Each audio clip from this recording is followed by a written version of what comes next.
फरवरी का महीना था। पहाड़ों के पास बसा छोटा सा गांव चंदनपुर ठंड से कांप रहा था।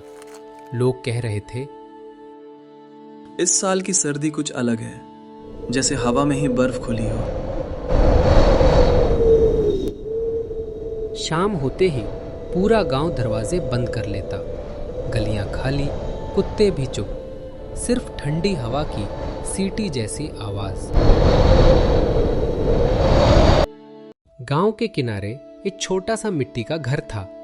वहां रहती थी गौरी। अभी अभी मां बनी थी। उसकी गोद में था सिर्फ 10 दिन का नवजात बच्चा। पति राघव शहर में मजदूरी करता था। बर्फबारी के कारण रास्ते बंद थे। वह लौट नहीं पा रहा था। गौरी घर में अकेली थी। घर छोटा था। दीवारों से ठंडी हवा अंदर आ जाती थी। एक कोने में छोटी सी अंगीठी सुलग रही थी। गौरी बच्चे को सीने से लगाए धीरे धीरे लोरी गा रही थी। सो जा मेरे लाल, बाहर बहुत ठंड है।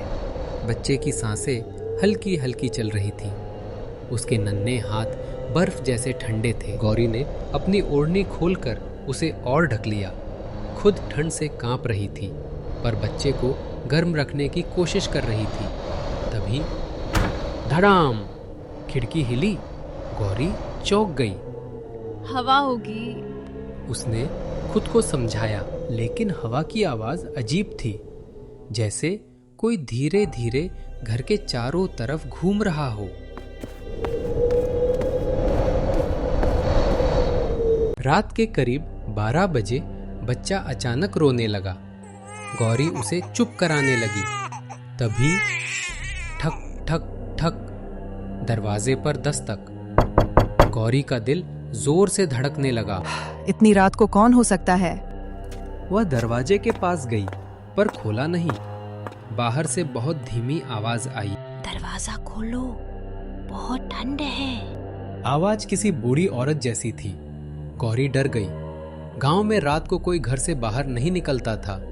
उसे अपनी सास की बात याद आई। आधी रात की दस्तक हमेशा इंसान की नहीं होती। गौरी ने जवाब नहीं दिया।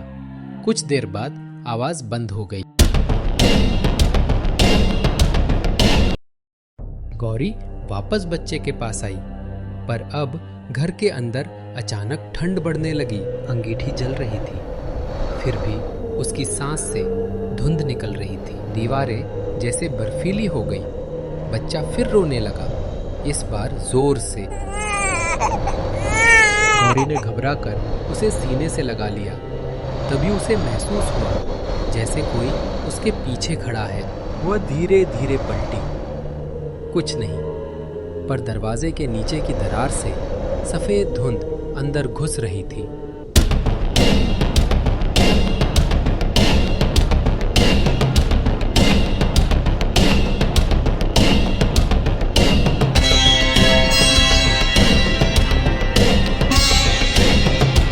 गौरी ने बच्चे को झुलाना शुरू किया। तभी उसे एक और लोरी की आवाज सुनाई दी, बहुत धीमी, बहुत ठंडी। पर वो आवाज गौरी की नहीं थी। कोई और गा रहा था, सो जा, सो जा, ठंड तुझे छू न पाए। गौरी का गला सूख गया। उसने चारों तरफ देखा। दरवाजे के पास धुंध जमा थी, और उस धुंध के अंदर एक औरत की हल्की सी आकृति दिखाई दे रही थी। चेहरा साफ नहीं, पर आंखों में गहरा दुख।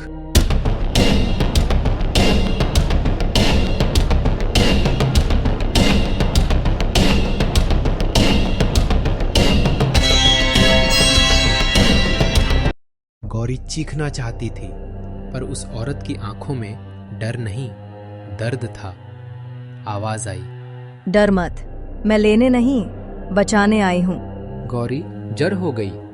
औरत बोली, कई साल पहले ऐसी ही ठंड में मेरा बच्चा ठंड से चला गया था। मैं उसे बचा नहीं पाई। धुंध और गहरी हो गई। आज रात ठंड बहुत खतरनाक है। ये बच्चों की सांसें चुरा लेती है। गौरी ने बच्चे को और कसकर पकड़ लिया। अचानक बाहर से तेज हवा चली। दरवाजा हिलने लगा। खिड़की से बर्फीली हवा अंदर आने लगी। लेकिन तभी वो धुंध वाली औरत दरवाजे के सामने खड़ी हो गई। हवा अंदर आना बंद, जैसे कोई अदृश्य दीवार बन गई हो। अंगीठी की लौ तेज हो गई। कमरे में हल्की गर्मी फैलने लगी। औरत बच्चे को देख रही थी। उसकी आंखों से आंसू जैसे बर्फ बनकर गिर रहे थे। माँ की गोद सबसे सुरक्षित जगह होती है। आज तेरे बच्चे को कुछ नहीं होगा।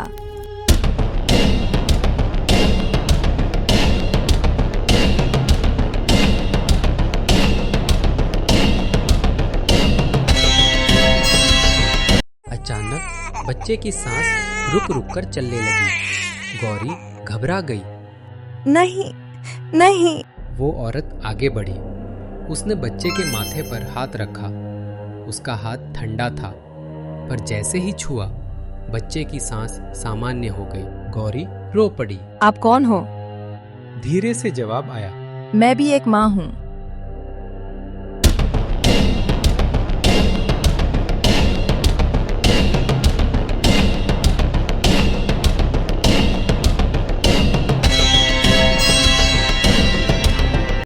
मुर्गे की बांग सुनाई दी। सूरज की हल्की किरणें खिड़की से अंदर आईं। गौरी की आंख खुली।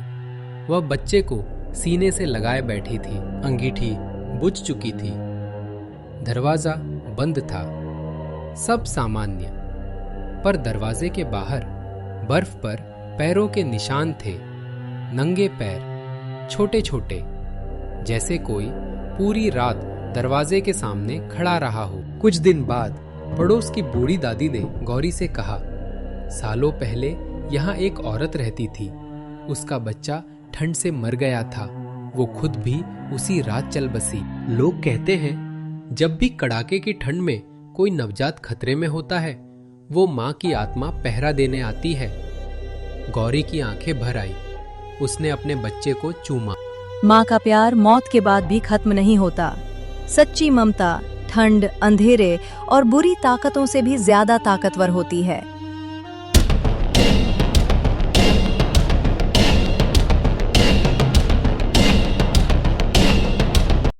और चंदनपुर में आज भी कहा जाता है, जब सर्दियों की सबसे ठंडी रात में किसी घर के दरवाजे पर हल्की दस्तक सुनाई दे, तो डरना मत। शायद कोई बुरी आत्मा नहीं, एक माँ की ममता पहरा देने आई हो। माँ।